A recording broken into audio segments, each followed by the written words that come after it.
Oops.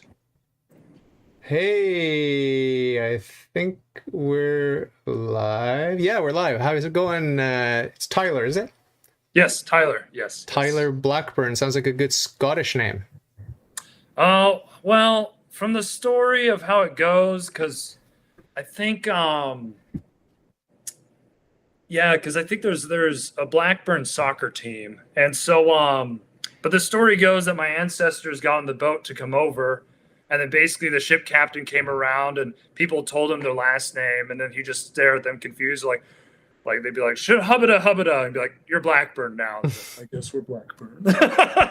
Wow. And so that's the origin of my name. I wish I could be like, oh, it's from the clans who did this and that and some feats, but no, it's from some ship captain who just basically didn't want the trouble of pronouncing something. Well, I'm picturing Johnny Depp as you tell your story, like with all the fancy wardrobe and makeup and everything. That's what I'm picturing. So that's a pretty cool story. Yep. So why don't you start by just introducing yourself? Because we've never met properly. We just sort of Oh, I sent you an invite on Telegram, which I yep. sometimes do. I thought you were a middle-aged black man, but I guess I was wrong. No, that's no. The joke is what is it? No, it's. I am a huge proponent of posting physique, and I've unfortunately gotten chunky as of late. And Ah. so the joke is that's Fats Domino, and I'm saying that I'm by having Fats Domino as my happy because I'm not in peak like Greek god condition like I used to be. And so Oh. that's the reason I have him as my happy. And most people are just like, what the? But the weird thing is the minute I threw him as my happy, like my street cred went up by like a good like 40%. Like people took me a ton more seriously right on after. I'm like, I'm not sure if it's because they think I'm old or they think I'm black that they're taking me so much more seriously. Yeah, yeah. I was being very polite to you because I thought you were a very dignified gentleman. No, just an internet troll. Sorry to disappoint. So, how old are you, and where are you living these days? I'm 25. I'm actually out of Amarillo, Texas, and it's a Ah. lot that's led me here. I say it kind of, I mean, just to kind of jokingly, but I'm also dead serious. I'm a flying musical businessman. I actually flight instruct and then pursue music pretty much as I can, and then just do various stock trading or business stuff on the side. Wow. Where'd you And get that deep so, voice? puberty, hopefully. And So, so, is it running the family? I think I don't know. I don't know. I don't think so. No? It's just I guess I've just at least my dad. I don't think he has the same voice I do. It's a little bit higher pitched. Does he sing? And then I've never met my granddad. Like I'm like a Gen Z or a Gen Xer by like family history, but then Gen Z by actual age of like my granddad was um yeah, he lived in the Great Depression. So apparently he was a big musician and stuff and Ah. like he used to play I think in clubs and stuff to make it through college and everything, but I mean he was so old I never met the man beyond Yeah. like at like 4 when I just couldn't remember it. Was he a Texan Mm, or English or something? was I think he was no, he's a Californian. Yeah, yeah. Oh, okay. And so yeah, because my dad, he just moved around a ton for work. And we stayed in Texas mostly. And then after I finished work, it was like pretty much, it was right after the finish of COVID. And pretty much just, I was like, Jesus, take the wheel. And he said, I'm sentencing you to, well, I'm being dramatic. Like, don't strike me with lightning. I'm sentencing you to like Amarillo, Texas. And I was like, really? Like, really? The only like thing I've heard about from West Texas is just that Texas Tech is there and it's a desert and there's a lot of wind. And I was like, I'm gonna flight instruct there. And but yeah, no, it's worked out really beautifully. Like it's been really, really terrific out here. Cool. So before we get into all the, the hobby stuff, which is fun, Yeah. I want you to take us through your spiritual journey, your faith walk with God, and how you ended up. You're Catholic, right?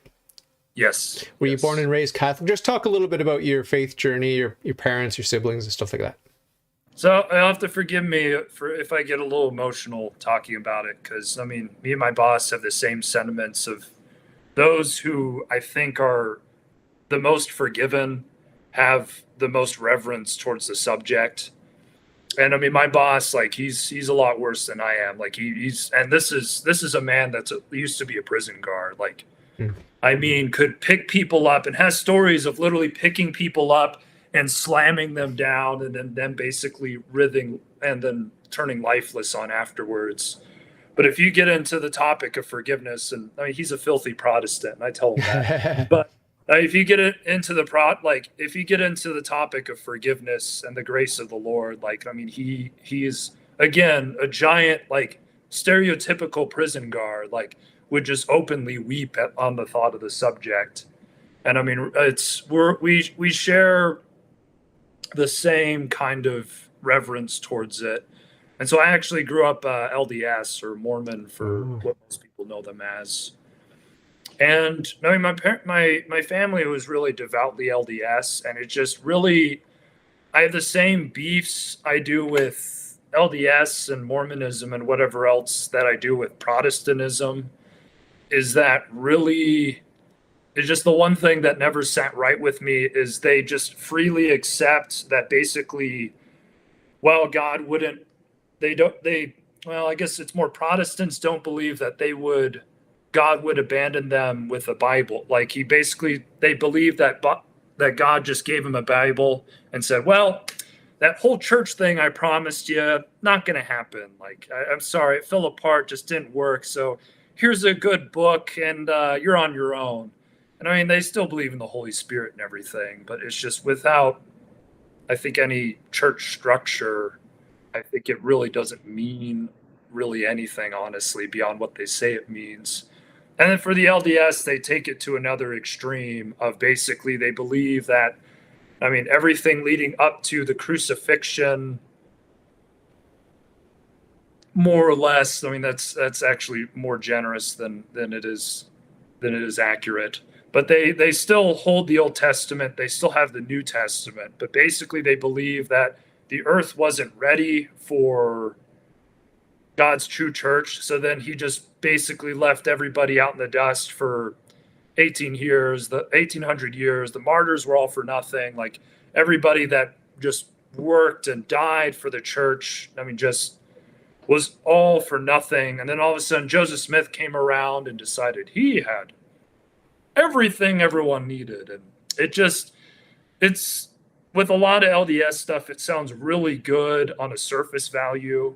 But then if you really dig deep into it, it just makes no sense. Like, what was the purpose of the atonement? And it's just all this stuff that just makes absolutely no sense. And so growing up with it, I mean, I don't mean to be like edgy teenager and like, I hate my parents and everything. But like, I just kind of grew astray from them and just kind of from like tough family situations and my dad not being around too much and so on. Like, I just kind of resented them and the faith even more and more until I went to college and then pretty much took the full heathen train as far as I could of basically just however I could get dopamine out of my system, just going the full way and drugs and well, I can't say that for legal purposes, like various bad things until finally I just remember just like my freshman year of college, like I hit the point where I was just eating steel cut oats because that's all I had in cans for like months on end. And just like, I'll never forget sitting on my couch, just being like, I'm just being so furious that I was starving. And that was when I first switched on over to thinking, okay, like clearly what I'm doing is unsustainable here. So I have to switch up the game, or not switch up the game, but just find some other center to get something a lot more meaningful. And that's why I turned a lot more conventional wisdom, like the 7 Habits of Highly Effective People, I think is a good is the book I love the most, and I still do. Like, not all of it, but a good amount of parts of it. But the issue with it is that it really has the center of morality and everything as a universal thing. Like, it's not tailored to any specific one or faith. Like, these are just laws that exist everywhere, and just by just observing nature, basically, then you can derive these laws and basically figure out how to find your life and stuff. And it's a very materialistic worldview. And so, really, I took that for the rest of college, and it wasn't till pretty much after all my friends stabbed me in the back and like just life bottomed out. I was homeless, and pretty much just, I'd never forget my prayer I made that night of like, I pretty much turned to the Lord and just said, all right, I've had enough. I've taken it every single way I can. I even like intertwined that with the political solution, was a Proud Boy for a while, and I still love him to death. But it's the whole belief that like, oh, like the West is the best just because we have Western values and freedom, which are just nebulous terms that don't mean anything. Just, it was proved to be unfulfilling. And just when everything fell apart yet again, like it's when I honestly turned to God. And I mean, I've had my phases of like being the really snobby sort of Christian of you walk around finger wagging at everybody. And I think a lot more Christians have that phase than they'd care to admit. But I mean, that's ultimately what led to me coming out to Amarillo, Texas, is that really like I prayed, and my initial plan after I finished school was just to drive and basically just interview until I found a job, and then Amarillo, Texas turned out to be it. And I don't intend on staying here for a whole long of a time, but I mean, I found it really, really to be a real blessing to be out here, and it's been just really terrific. Wow, amazing story. So, how many siblings have you got? I got one older who's still devoutly LDS, and then I have two younger, one that's unfortunately an atheist, and then I have a younger sister that I think's leaning towards Christianity. She's kind of paralleling like my life in a lot of ways, but I'd say in an even more messy fashion. And I mean, she knows that like there's a Christ, what is it, a Christ shaped hole in her heart, but has yet to find a home in anywhere. And I've tried bringing her to the best of my ability to the one true church. And so, Yeah. but yeah. Amazing. So, how did your folks take it when you said you're Catholic of all things? They were more as you can, they know, and I know from the tattoo, and everyone knows, they were more like, well, at least he's abiding by some guidelines in his life. Like, we can be happy for that. What's your tattoo? Oh, it was again, like, I mean, I speak really esteemed, but I mean, I used to be borderline retarded. It's I think a Buddhist symbol back from the heathen days. And how it literally came about is like me and my roommate were like, we want tattoos. And we just looked up cool images online. I'm like, I like that. I'm getting that as a tattoo. And that's how I got my tattoo. Like, I think like a good $1,200 later. It was just stupid. Oh, wow, really? Yeah. And I was just like, it's when anybody asks, it's like, what does it mean? It's like, I've grown. That's what it means. So, what were the biggest attractions to the Catholic Church? Was it the issue of authority? Like you wanted an infallible authority that could actually connect you, a finite creature, with God, the infinite creator? Was that the sort of drive? It was a mixture of that. And I mean, my boss hates it when I say this because, like, tradition means nothing outside of, like, you can have traditions and everything. And then tries to bring up these really Protestant style, like, straw mans of.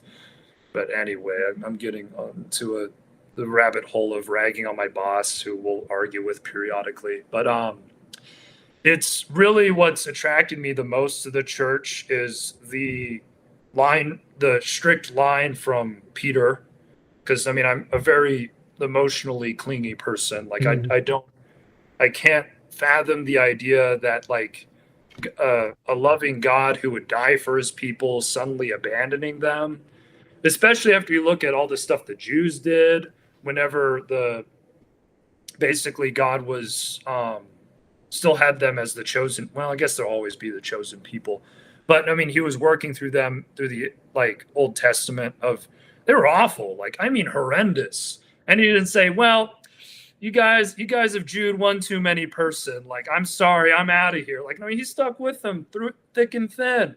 And why would you not expect the Catholic Church, which I mean, I think everybody can admit is a little messy in some parts of its history by the actions of man, not really by the church. Not why can we not expect the true church of the latter days really to be the same? That, I mean, I find sanctity, especially in a world that's falling apart, that there's not my father's fathers, but great, great, great, who knows how many, have really found solace and fulfillment and really a clear path, as ironic as that is, because like half of Catholicism is the great mysteries and everything else, which is awesome. That's how it should be. But I'm just saying it's kind of a little ironic. But have found, I'd say, it salvation through it. And it's not something that, oh, they had to just say these few lines. Like there was a bar that they basically had to break themselves against to attain salvation. And I really believe, like, why would it be anything different? And really that's, in a nutshell, what's attracted me to it. And admittedly, I've only been Catholic since maybe a month. Are you serious? And so as far as like deep, really like doctrinal study, I can't like honestly do that too much. But I mean, it's the most difficult thing I've had is converting and really driving out what was LDS beliefs and what is like Catholic beliefs. Like the one thing that's been tripping me out the most is both the Book of Mormon, which is their basically version of the Quran, and as well as like stuff like the premortal life, where they believe that we existed before we came to Earth. And so it's like I'm not like I was very studied in all things LDS, and it's really hard to take that over. And so in a lot of ways, like I think the Mormons honestly stole a ton from the Catholic Church, and really that's where I've found a lot of sanctity and kind of like I don't want to say home in, but I mean I found some familiarity in it of stuff that I've kind of studied before, but then I've been just trying to fill in the blanks of what is and isn't Catholic. Yeah, well, it's all about the truth. And as Saint Justin Martyr said in the 2nd century, I think it was the 2nd century, he said, all truth belongs to us Christians. And he was a pagan convert to Christianity. It's all about the truth, and we love the truth, and the truth does not belong to us. We belong to the truth. So you recognize the truth, and, you can deceive yourself like, I need to have this third piece of chocolate cake. Like, you can lie to yourself, but you know when you're lying, right? It's just self-indulgence. But we know the truth. We recognize the truth. And when it comes to sort of feeling secure that you're part of the one true religion, it's all about examining the metaphysical underpinnings of your worldview. This Catholic worldview is the only one that has a philosophical basis that's that cannot be challenged whatsoever, because the Mormons don't have their theology in terms of God and the sort of the metaphysics of the uncaused first cause. They don't even have that part down. So no offense to any Mormons or LDS, but it is laughable. It is a joke. And, it's all about understanding, the necessary being, that than which nothing greater can be conceived. And just the whole classical theism is a good way to shore up your faith in Christianity.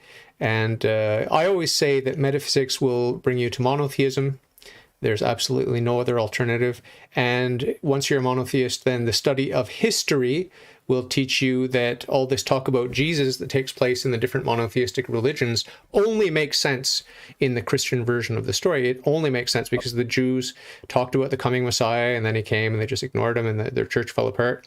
And then the Muslims, I mean, it's just absolutely ridiculous what they say about the Messiah, how, it was non-Trinitarian, Unitarian, Muslim movement. It just was not. Like, that's history refutes that so easily. It's ridiculous. And then once you're a Christian, you have to think about authority, and then you'll soon discover that the Catholic Church is the only real option. So I'm very, very, very, very, very secure in my faith. I'm a fallible man. I could be wrong in principle, but it really isn't that complicated. And when you're thinking about a second best option, a plan B, where would I go from here if Catholicism contradicted itself like dogmatically? Where would I go? I would go not to Orthodoxy, not to Protestantism, not to Islam or Judaism, not to LDS. I would go to generic monotheism. I'm still going to worship the one true God, the uncaused first cause. So I've got this security, and I don't have any temptation whatsoever to join Scientology or any of these other religions, Hinduism or Buddhism or anything else. I've got no desire. It's like Catholicism or generic monotheism. That's it. So, and we know that God, as a loving God, would not leave us orphans. And Jesus Christ himself said that he would not leave us orphans. And he said that it's better for you that I ascend to heaven to the Father, because if I don't, I won't send you the Holy Spirit, which is the soul, the very soul of the church, right? So we could be very, very secure in our Catholic faith. It's amazing. I thank God every day for our Catholic faith. So did you get baptized, or did you get confirmed? What was the ritual that made you sort of mark your calendar like, now I'm Catholic? I actually got baptized because the LDS baptism isn't valid. Yeah. Primarily because of how they view God. Like, they view God as basically the person who got the next baton, basically the line of like gods. Like, they're technically polytheistic because they believe that God is an elevated man given godhood, and then all of them are eventually going to be also gods, and it's absolutely insane. Like, I'm almost baffled that it took me till middle schooler to be like, this is ridiculous. And I mean that full offense to anybody in the faith. Just like, it is just insane. Like, just stepping outside and looking at it, I'm just like, how did I go along with this like till middle school? Like, I can't believe that people die and are like, yes, I'm gonna be a god. Like, it's just, anyway. But I forget what my original point was. What was the question? Was there a baptism, and you were explaining the baptism? Yes.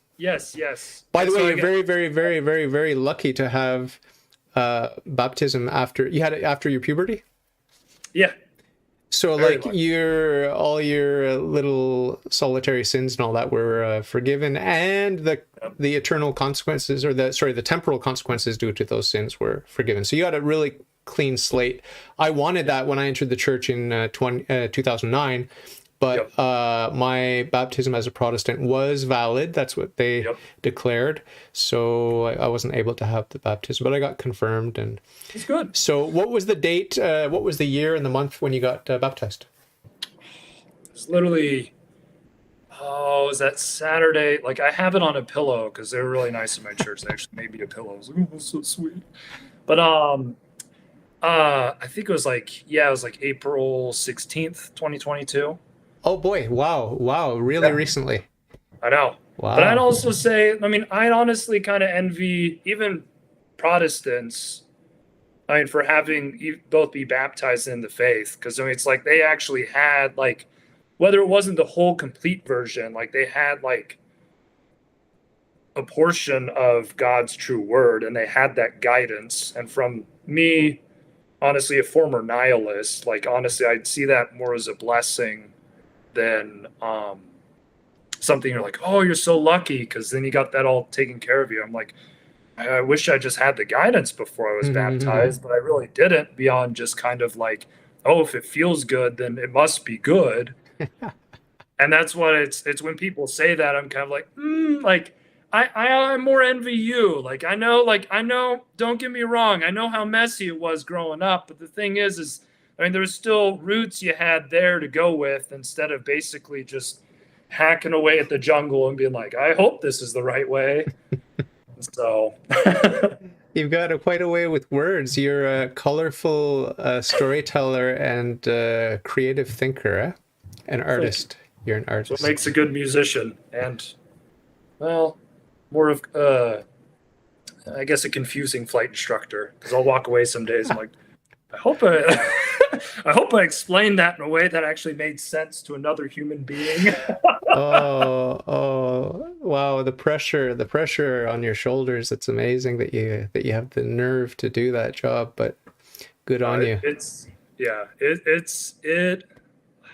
like I don't know, like flying, like it's not as complicated as you think it is. But I mean, my job is pretty much half ensuring a safe learning environment, and like this includes, I don't know what it is about my Middle Eastern students, but they have this certain affinity for buildings, and assuring that they don't slam into them, as well as basically screaming at them like, "Turn right! We don't want to hit that radio tower!" and all this other stuff. Tell them don't smash into any skyscrapers that don't have the thermite installed yet, right? We got to install the thermite first. You got to clear it. I mean, there has to be some oil sales that you can make. Like you got to get those documents. It's a lucrative business deal for all the people coming after you. And I mean, I'll take care of you, but we got to talk about the business prospects of people here. Ah, I see. Okay, I understand. I'm starting to understand your job now. So this is so exciting. I mean, it's so exciting to meet a young man who's just entered the church. But I mean, I feel a little bit awkward that you can't share the joy with your immediate family. Do you have friends at least that are excited about your conversion, that are supporting you and cheering you on and praying for you and all that? I have one or two or three. Well, you can add me. Yeah, you too. But well, it's mainly been everyone here on Telegram because, admittedly, like I'd followed Milo a good while, and what initially was a mixture of him and Soph that really sparked initial interest in Catholicism. It wasn't just like I woke up one morning and was like, the true church is Catholicism. Like it was a bit more of a gradual process. I'm not going to pretend like I was like intellectual superhuman and could derive that. Like I had to be very led into it. And I mean, Soph, I found like, which I hate that I get like a lot of my philosophical points from an autistic 14-year-old girl, but I mean, they're really good. She's some sort of special genius. I don't know what it is, but she's got the edge. She's got the delivery. Yeah. She's got the insights. And a friend of mine introduced me to her videos, and he seems to think she's being coached heavily because she can't possibly come up with the stuff on her own. But I don't know. I know she works with her brother. I know, she's probably got a good family and stuff like that. Yeah. No, I honestly think like while she probably writes a lot of this stuff and her brother helps her out, I think, I mean, if you look at her with like, she'll do like streaming and stuff, like it's very clear that, I mean, she, while maybe can't articulate the points like right away as brilliantly as she will whenever she makes the videos and stuff all together, she, I mean, that kind of root and wit and knowledge and just general her is rooted from it. And so, yeah, it's like, I mean, I think honestly, she's pretty brilliant. I keep inviting her on my podcast and she keeps ignoring my emails. So you're going to have to reach out. I'll have to throw the recommendation one of these days. Have you emailed her and gotten a reply? I don't think I ever have, because it's just like I've pretty much just watched her video. I don't think she's as available as Milo is, because Milo pretty much makes a point to basically reach out to his fans, both I think because he genuinely loves it, talking to his fans, as well as, I mean, I think he also knows that, I mean, that's for an aspiring and a cult around him, and not that he actually is, but I'm just being dramatic. pretty much you have to interact with your common people and stuff. Well, And so Milo ignored my emails too. But I bugged him a couple of times. I'd really like to talk to him. I think yep. he's a little bit going a little bit too far with his Pope bashing. How do you feel about Pope Francis, and how do you feel about sort of the spectrum within the Catholic people, like the members of the church? There in America, there's a lot of political stuff bleeding in, which I don't like, but the big, strong lefty contingent, right-wing contingent, and the moderates and the centrists and those who are apolitical, you don't really hear about them on the internet because they're not loud like the left and the right are. Talk a little bit about that left-right dichotomy within the Catholic Church, and especially in the online community. How has that affected you? Are you attracted to the left or the right, and what are you trying to do? Well, really, I've kind of abandoned all politics because, again, I used to be a Proud Boy and whatnot. And I mean, don't get me wrong, like I love the Proud Boys to death. I'm a nut till I die, but it's just I like the whole political spectrum. I just can't get behind anymore. Of we've like really all Trump really represented to me was America's best secular solution. And that amounted, who could have guessed, to nothing. Like, I mean, people would be like, well, like, there's the wake he's left and all this other stuff. I'm like, the writing's on the wall, man. Like, we got maybe 5 years until everything collapses. Like, quit kidding yourself. And so really, I don't apply, like, to left, right. Like, it doesn't mean anything to me. But ultimately, honestly, I'm so new to the faith. I'm still just, like, amped that like to basically be in it and that it exists and that I found it. And it's just all the things that kind of, I'd say the more minor things, especially as of recently, because I think that after the whole ordeal with, I think I read up on the scandals leading up till I think like 2014 or so, with the church having, I think, either one of the I don't know, you could probably explain it better than me, but all the sex scandals basically in it involving priests and so on. I think honestly it's I don't know. In recent times, I think Pope Francis is starting, either has repented of them, but it just hasn't stated publicly, or I've seen him starting moving in a little bit better direction than what I've heard that he has in past. But again, I'm still a new Catholic, and I'm not going to pretend that I really know anything on honestly that I don't. And so I'm still dazzled by the faith, and I just haven't sat down and been like, okay, let's actually look, I haven't gotten comfortable enough, like most people do at their jobs, to basically whine about the little things. Jazzed. I'm still just jazzed that like I've landed in home base, and I'm just basically this joy that I feel, and I can sleep just so much better every night. Like it's still just overwhelming basically to take in. But really it's I think the one thing I have landed on in all of that is I really think that there's a certain level of both humility and trust that's involved with trusting where the overall church has gone and is going. And I think it's, I forget that verse that I think Spexo posted that I think was actually really, really moving. It was like, lean not on your own understanding, but trust, I think, the Lord your God with all your heart. I definitely didn't say what definitely didn't quote the verse verbatim, but the general kind of idea of it. And I honestly think a lot of more people need a lot more of that within the church, is pretty much to, well, yes, I mean, it's made up of men, and we're never going to have our utopia on earth.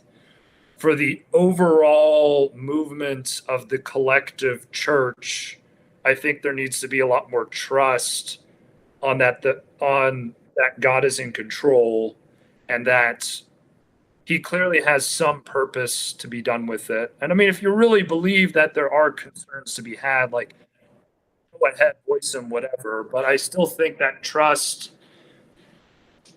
needs to be there, or else we have the SXPX people basically sounding honestly like glorified Protestants and kind of ortho bros, and that they're about to go just basically axe the Catholic Church post Vatican II and say like this was the perfect church. Back in the good old days, Yeah, back when no one ever farted and all that. pretty much. So yeah, it's good. It's good you see through all the rad trad nonsense and the sedevacantists and all that. It's just glorified Protestantism, like you said. Heresy and schism is easy to recognize. It's very easy to recognize. It's because the Pope is the principle of unity in the Christian religion, and it's like if you don't have the Pope, you're in grave danger. Like you don't have to like him, but you do have to love him, and you have to submit to his teachings. And so, I mean, we don't need to mirror his every thought, word, and deed, right? We are individual persons with our own personalities, and you know, we both like Lionel Messi, the soccer player, but I mean, other than that, we don't have too much in common. I mean, other than our adherence to the Catholic faith, but you know, I think he's a sweet man. I think he's a holy man, and I actually revel in the ambiguity that drives the rad trads crazy. I revel in it because I like subtle thought. I like humor. You have to have a sense of humor to see through all of the nonsense and clutter that's in this worldly world. This is a worldly world. Satan is the prince of this world. And what Satan does not want is for us to see through his shenanigans. He doesn't want that. But Pope Francis is very clever. He's very witty. He's very, if I could use the word devilish, I mean, just a little bit impish, I guess it's a better word. But he when you have Christ, you have a certain freedom and audacity that will annoy people, just like Socrates annoyed people of his day. When you see through the BS, you annoy people, especially religious hypocrites. Who was Jesus annoying the most? It was the religious hypocrites, those who were whiter than white on the outside. So, yeah, I think we need humility. I often talk about this on my podcast. It's just like in the day of Noah, we needed humility. And guess what? Not a lot of people had that humility. Only 8 people were on the ark, including Noah and his wife. So, I mean, humility is a rare gift. And a lot of people who think that they know what's up, they're just wrong. I'm sorry. And it's the same in our day. It's just like Jesus says, it's the same today as it was in the days of Noah. People were partying, having fun, and they thought they were right. Sorry, but they thought they were right. And they were not stupid. You know, this is just the delusion that we have today, where we think we're so advanced because of our iPhones and all our technology and all these sorts of things, indoor plumbing and all that sort of thing. We could lose that, like you said, in 5 years. We could lose all of that. So we have to tread very carefully. So, what are you excited about in terms of the saints? I mean, we could talk about Mary. Has she had any impact on you? Did you have a hard time with any of the doctrines? For example, the Immaculate Conception or any of the Marian dogmas or anything like that? Or just talk a little bit about Mary and the saints. Not really. Like I guess for me, it's more of just, I've known it's the true faith, and so I've just dived into it. But I don't think I really struggled with too much of the Immaculate Conception or anything. Kind of the hedonist, like nihilist part of me just kind of has only qualmed with the things of like giving up swearing and giving up like all this other stuff. That's been more on the back of my mind of like, another thing that I have to give up that I've enjoyed so much these years. Yeah, but I've been just want to say like, oh, like I had so much trouble with like this doctrine and wrestling, and like had to basically be like Jacob and wrestle with God over the fact that like I have to basically honor Mary how God did. It's like, nah, I wish I could say that. I'm the whole birth control thing when I was pretty much whenever I was first gained the faith, I was like, oh no, really? But then after a while, yeah, it makes total sense. It's been since 2009. You can do the math. You're brighter than I am. What was that? 12 years, 13 years since my conversion, and I still say bad words because it's a habit that's hard to lose. Not because it's not because I lack self-control. It's because I'm married to a woman who swears like a truck driver. So it's just I'm bathing. I'm soaking in cuss words. I'm just bathing it every day. I think everyone gets that because really it's even in the past 10 years, I've noticed from like being a kid to being, well, I like to think I'm fully grown. Man with a deep voice. To where it's the disdain for, I'd say, just kind of others that people have to where like, I mean, even as bad as I used to be, there'll be like some people dropping around kids. I'm like, okay, we gotta have some self-control here. But I mean, it's just people just like there's no line. Like they basically see kids, and really it just doesn't matter. And so I think that's what's made it harder now. Because even my parents and it's kind of going along with, I mean, Catholicism having a lot of humor and a lot of joy. Like that's been the most unsettling part is I come in here and like everyone's joking, everyone's laughing, and like I'll even have some deacons that'll make some dick jokes periodically. I'm sitting there just like, oh my goodness, like not in church. I hope not in church. Come on. Not in church, but I think it was in when you went to the strip club. RCIA, and he referenced the third leg, and I was sitting there just like you bastard. Boys will be boys. I know. And so it's just I don't even know how to act around like people at church because it's just like I'm used to the very LDS Puritan style of just, how are the kids? Good. Good to check in with you. See you next week. And that's the whole topic of conversation. There's no joy, very bland. And it's just, I'm so just like taken back and just, I don't know how to step in the faith in that realm. I've still been just kind of warming the waters because I haven't gone too far yet. I haven't gone too far yet to where anybody's like, okay, you got to dial it back. Because I've just been like, I don't want to hit that line. But what was I saying with this? We were talking about, I just get. Well, the whole theme of what you're exploring here is how much freedom we have in Christ and how there's a certain, I don't want to say lack of decorum or irreverence or something like that, but it's just a little bit more loose and free. And, that's my personality. You can't see it right now, but I'm wearing a shirt that says Freedom Convoy because I was like, I was a big fan of the truckers that went to Ottawa. I went to Ottawa and supported the truckers and all that sort of thing. Oh, bad. I think there were some Proud Boys there, actually. Yep. But, I'm a freedom fighter. I love freedom, and I'm a bit of a rebel at heart, and so I do like that. I do like the freedom that I have in Christ. But at the same time, like you, I think there's a balance where we can sort of enjoy ourselves, but we should also strive to not cross any lines.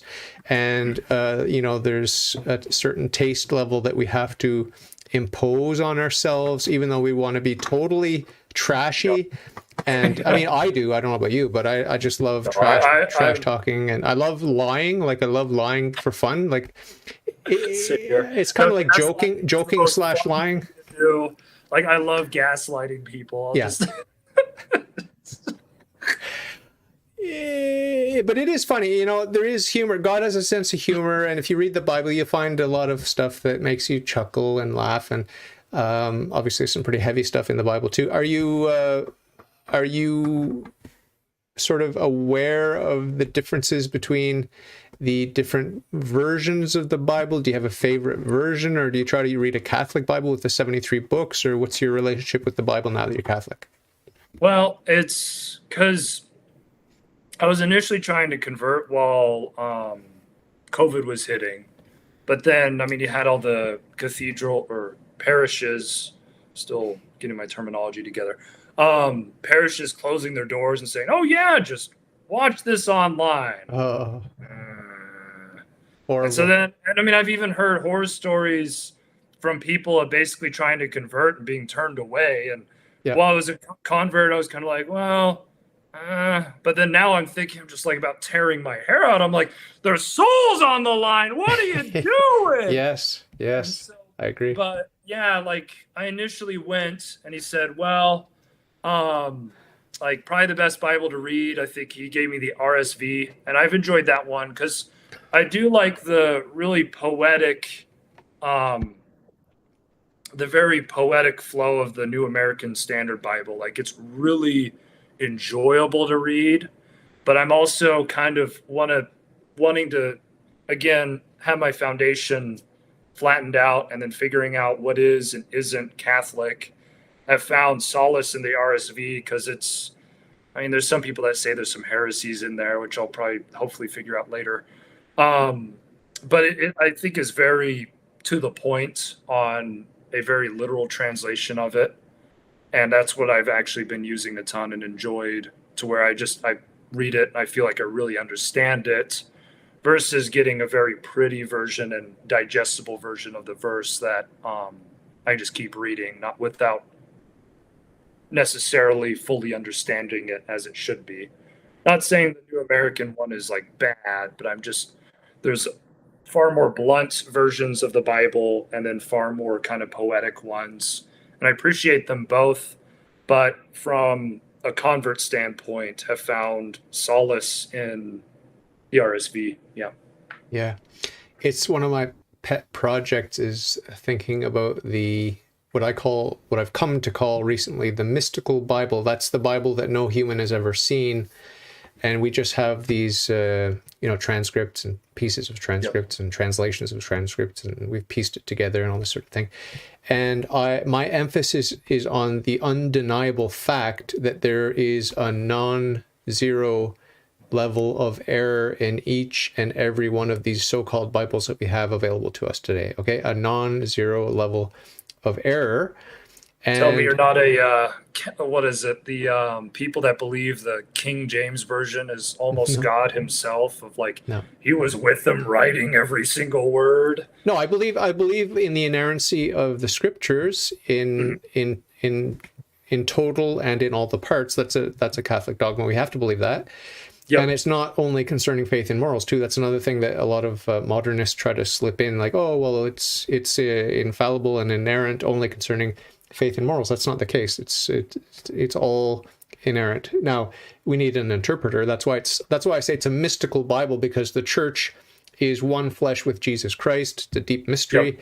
And Christ is the God is the Holy, and the Holy Spirit, the primary author of Scripture is the Holy Spirit. We attribute that to the Holy Spirit. Anything that God does, any of the persons in the Godhead does, is done by all three.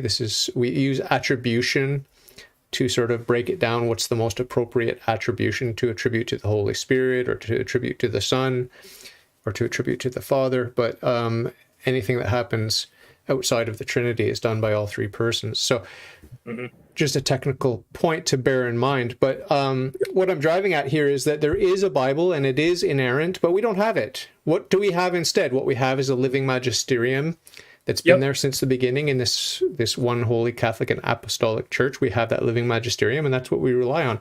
And I mean, it's laughable to me, the emphasis that the Protestants and the non-Catholic Christians place on the Bible when they don't even have the Bible. And even if they thought they had the Bible, they would have to ask themselves, how did they get this Bible? On what authority do they know that it's authoritative? Yep. The canon of Scripture is it's a laughable conundrum. But people don't think about the fundamentals. They just go along with what they were raised in, or whatever they fell into, whatever group they fell into. And I'm not putting anyone down. I'm just saying not everyone has the same predisposition. My predisposition is to drill down to the fundamental questions and to sort of see if we're building on a solid foundation, right, in the philosophical choices we make.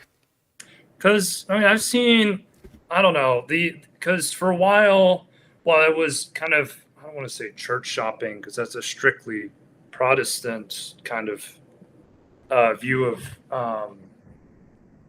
religion. But well, I was basically exploring around faiths. I mean, there was one, I call them the Boomer Baptist Church because it was the most stereotypical like Boomer Baptist church you've ever said. Of they basically intertwine politics with religion to the point where like they be like having basically a whatever like Trump rally. Yeah, some like headline from Fox in one hand and a Bible in the other, like you see kind of things. And that's been one thing that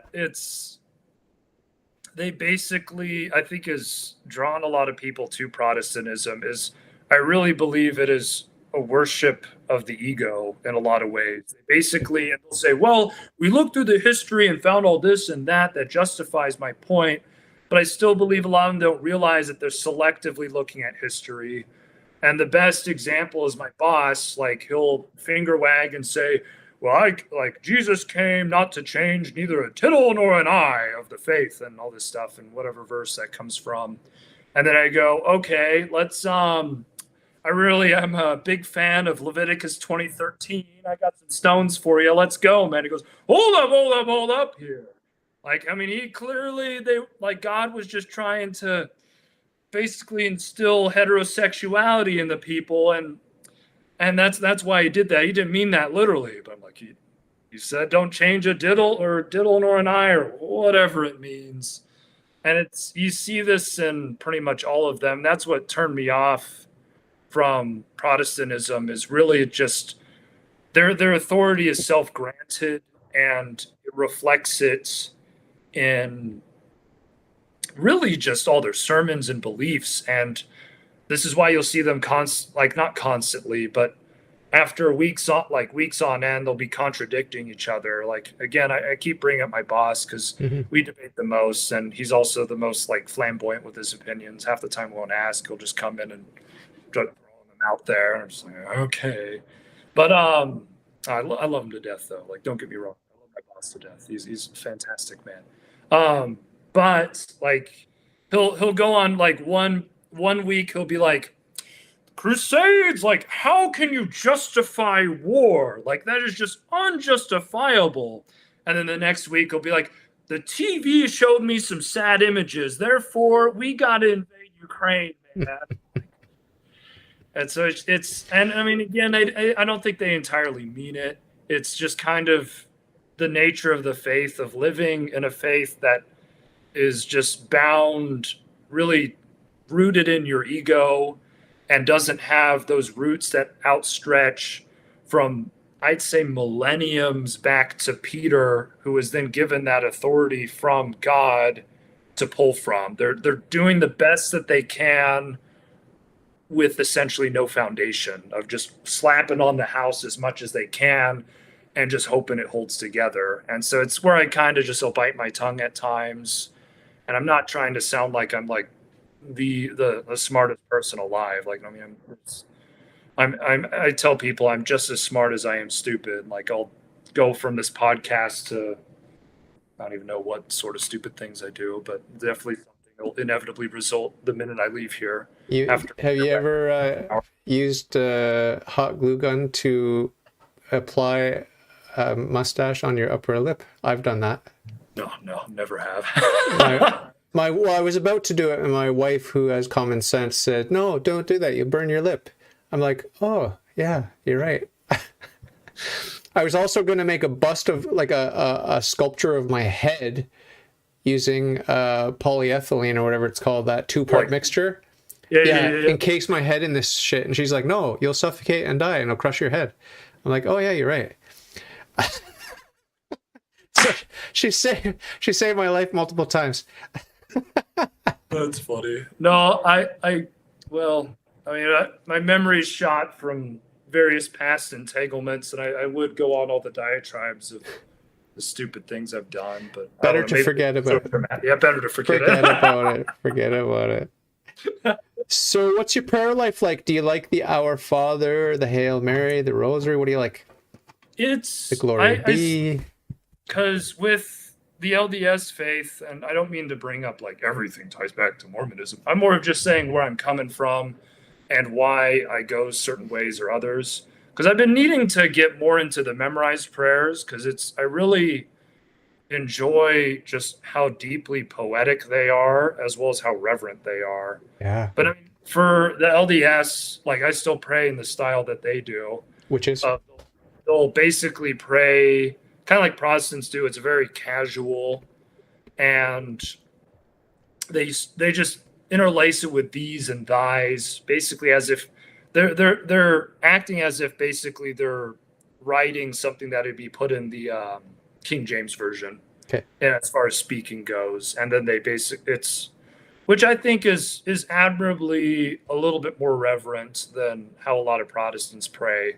But that's been one thing that's been on the back of my mind of like, I need to start memorizing prayers. And like, I think it is important to still have that personal relationship with God and have that conversation.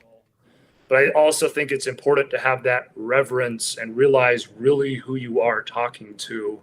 And there's times for casual conversation, but then there's also times for deep reverence as to who you are speaking to. And that's been the one thing I've been not really struggling with, but it's just I've been trying to develop, like I'd say a good majority of Catholics have, which I honestly find really impressive. So when's the last time you prayed a non-spontaneous prayer then?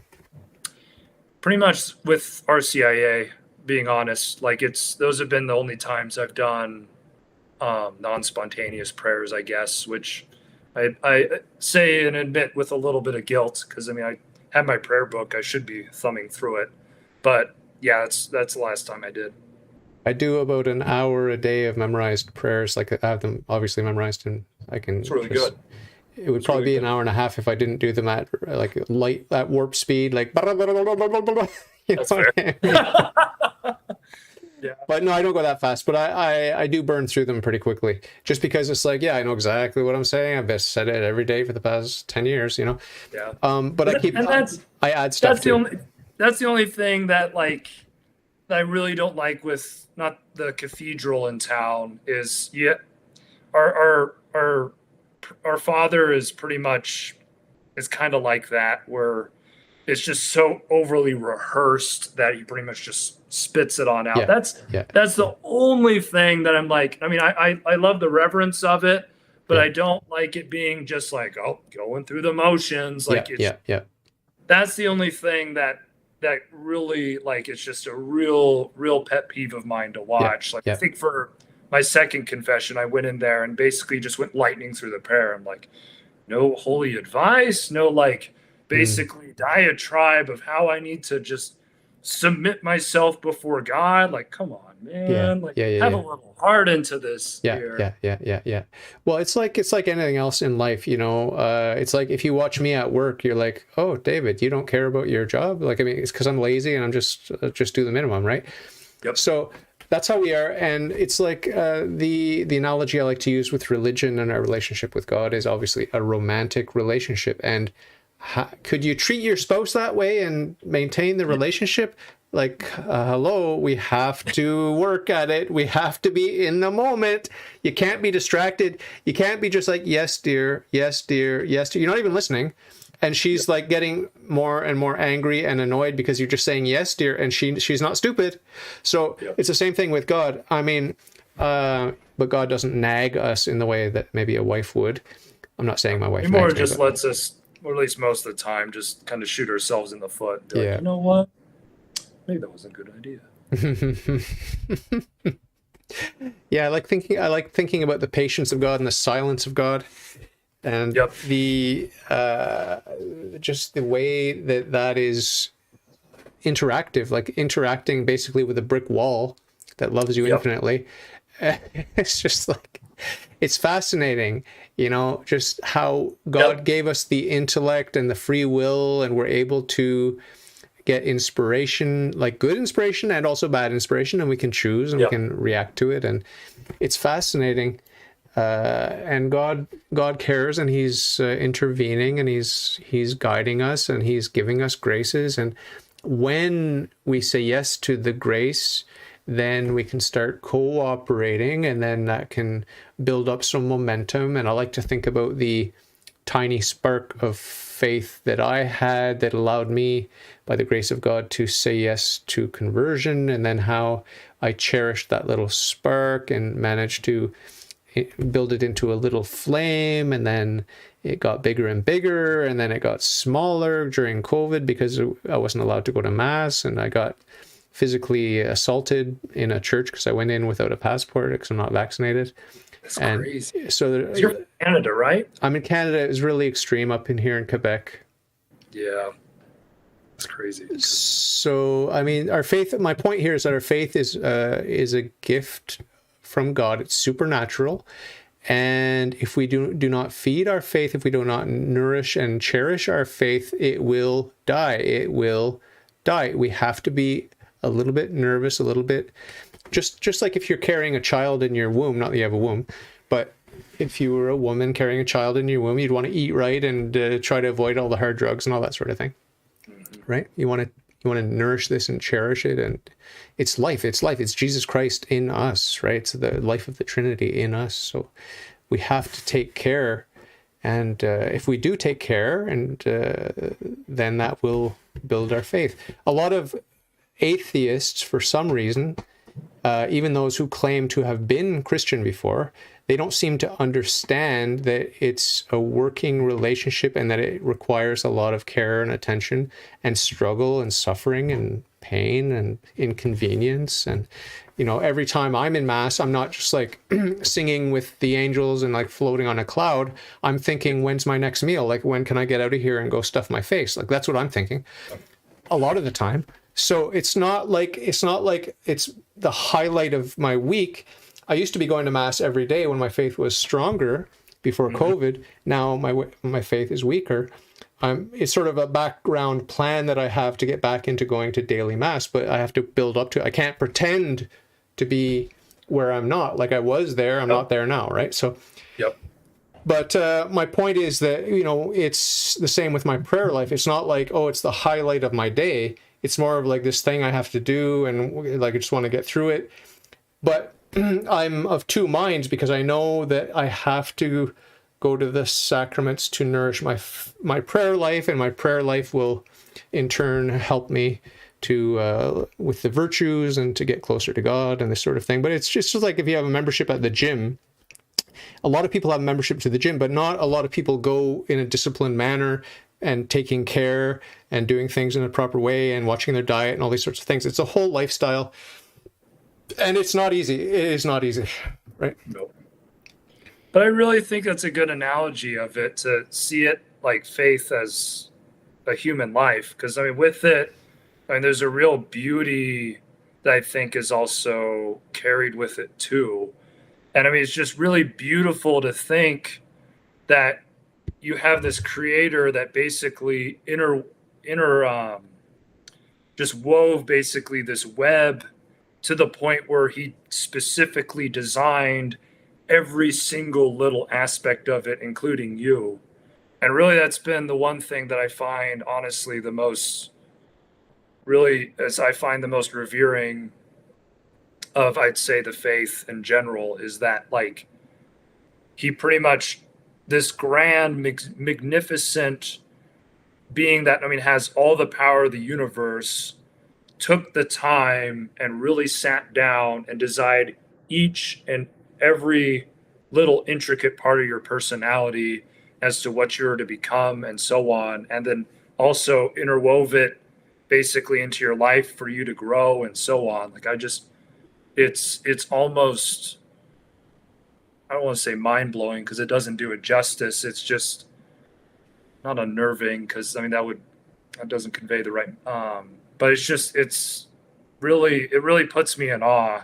Awesome. Really to think about it. Yeah, it's awesome, and it's astonishing. That's a word that gets used a lot in the New Testament. They were astonished.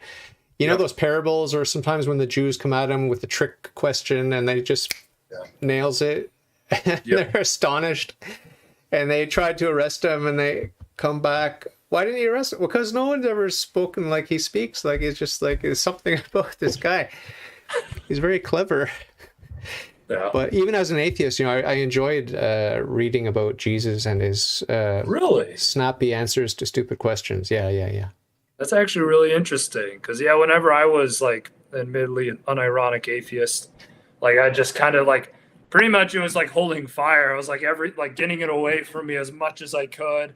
I think the only, as cringy as it is, and I like it's I say this with like every level of cringe going through the back of my mind. The only time I brought up anything biblical is I think I was like making I was making a political speech to be a fraternity president, and I knew my audience was like very Christian, so I brought up I think like either King Benjamin or somebody who was awesome. But I mean, from then it was purely manipulative, and I find that actually really interesting. That I mean, it's even as an Well, atheist, you yeah, but still just bear in mind, this was like I didn't realize that I was like in the throes of conversion, right? When I was like reading the Bible, because I was an enemy of Christ and his church as an atheist, and I'd gone so far as to call myself an atheistic Satanist, and I was worshiping the self like overtly and Yep.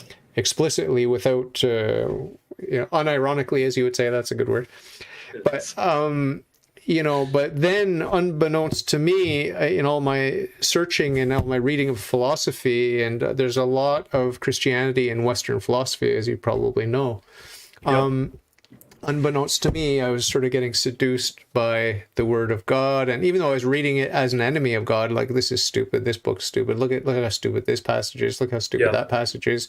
And then in the New Testament, it's like, this is really interesting. Like, I mean, I couldn't help it. I couldn't help but be moved and touched and impressed by the New Testament. Much of it, a lot of it, I was like, you see, it is evil. It's God is an evil guy, but it just creeps in. God has a way of seducing us very gently, very, very quietly and gently, and he just shows a little bit of skin, and then you're like, oh, that's exciting. What is that? And then he's the ultimate flirt, right?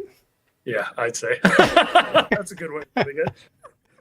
I like contemplating the feminine aspect of God. There are many passages in the Bible about the femininity of God. He's the mother, and this and that. Yeah. It's a huge Russian. It's I think explored a lot in Russian Orthodoxy.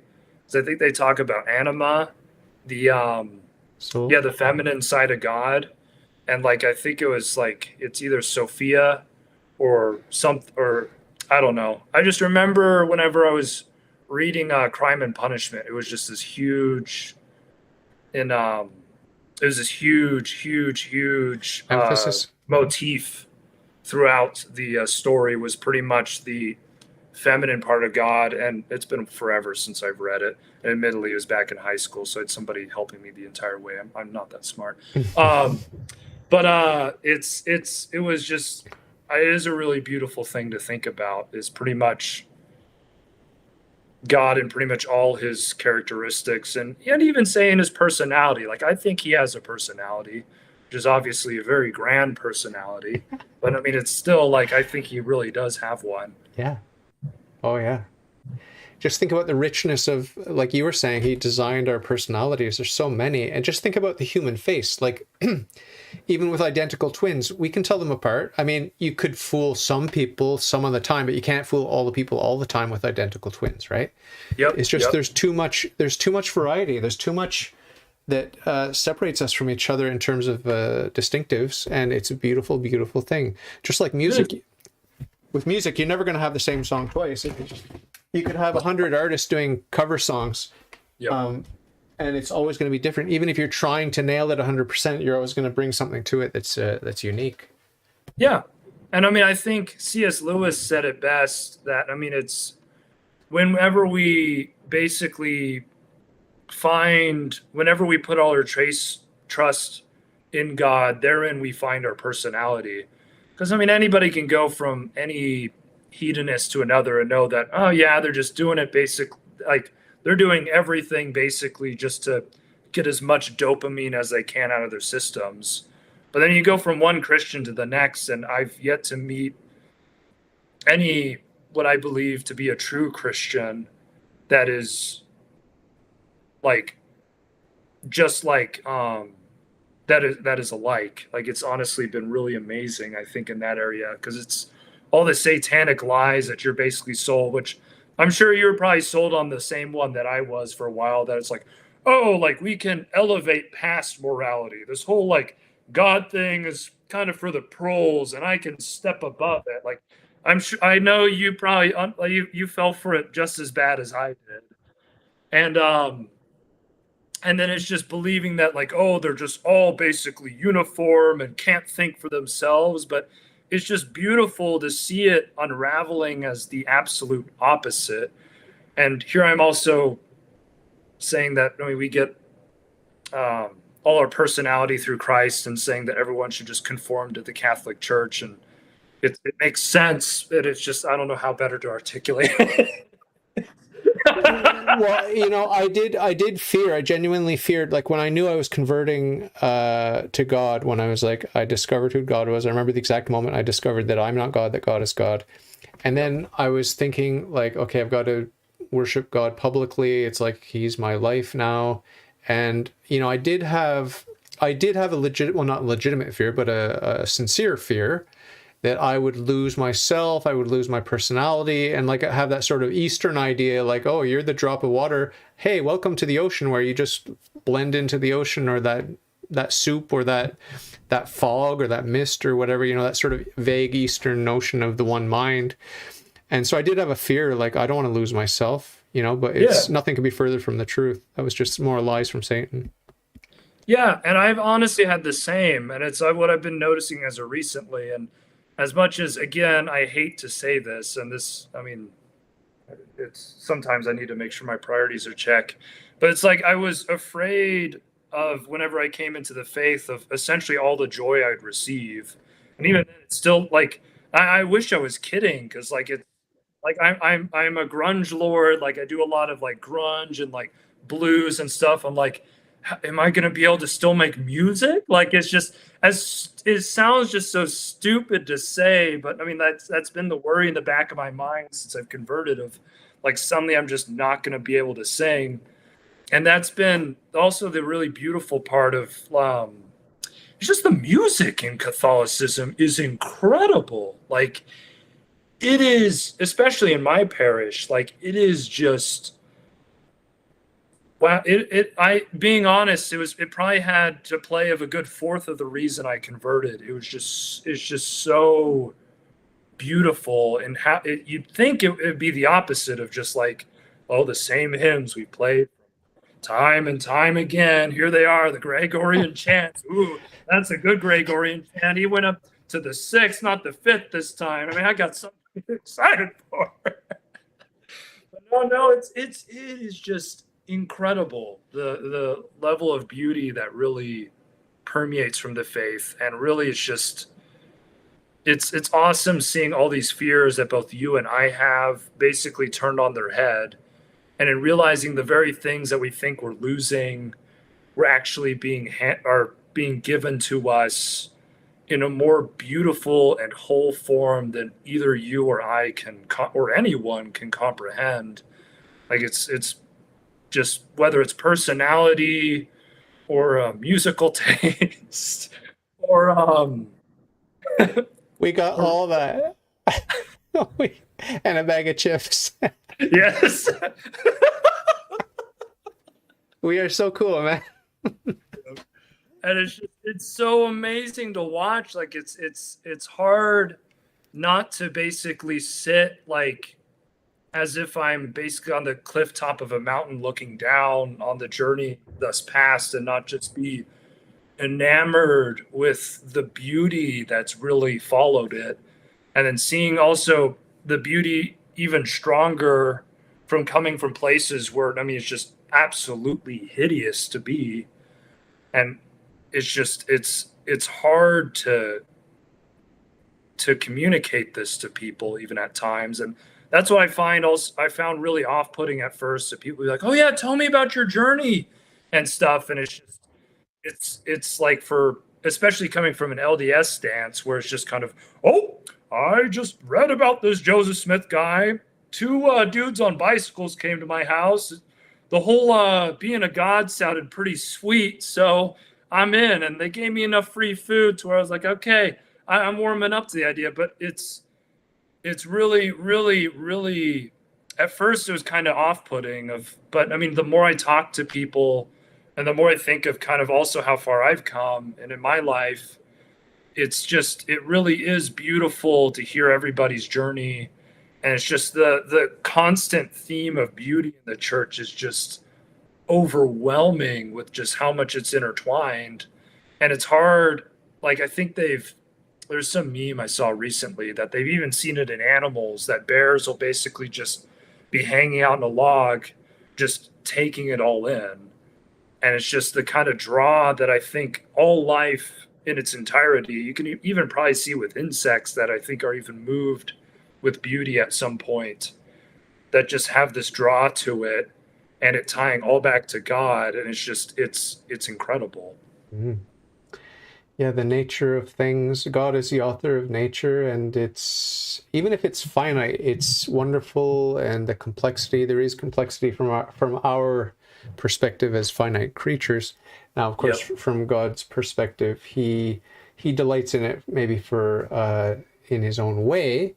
I don't want to say that any delight that we experience because we're finite, God is robbed of that because he's infinite. No, I don't want to say that. I don't want to say that. I want to say Yep. that he delights in me, and he delights in me to the extent that I conform to him and try to please him. So he's delighting always in himself. And what St. Augustine said is, when he crowns our virtues or our goodness or our glory or whatever it is, he's just crowning his own gifts to us, you know. So I'm hearing noises like my wife is home, so I'm gonna have to let you go now.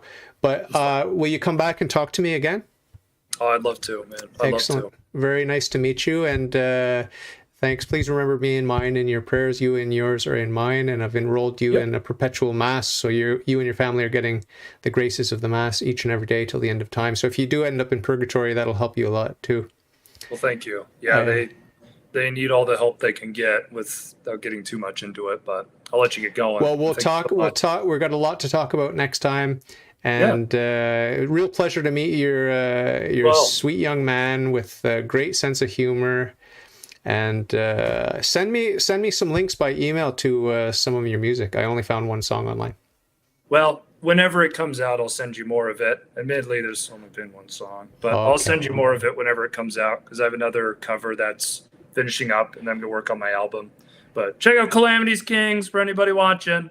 Yeah. So, thank you. Excellent. Yeah, no, likewise, it was awesome to meet you. It's really great to meet somebody from the intellectual realm talking about Catholicism and be able to just relish in the simple truths as much as I do, as well as just have this really like philosophical strength in it to it. I mean, it's something that I really find a lot of interest in. And yeah, it's fascinating. I mean, I wouldn't say I'm any representative of intellectual or anything like that. Like, I work in construction. I studied physics at university, so I guess I've got some brains. But you know, I'm more of a lover, I guess you would say. I'm a lover of goodness, truth, beauty, and all that sort of thing. It's all about the love and the truth. You know, like I said at the very beginning of this, the truth does not belong to me. I belong to the truth, and that's a very delightful position to find yourself in.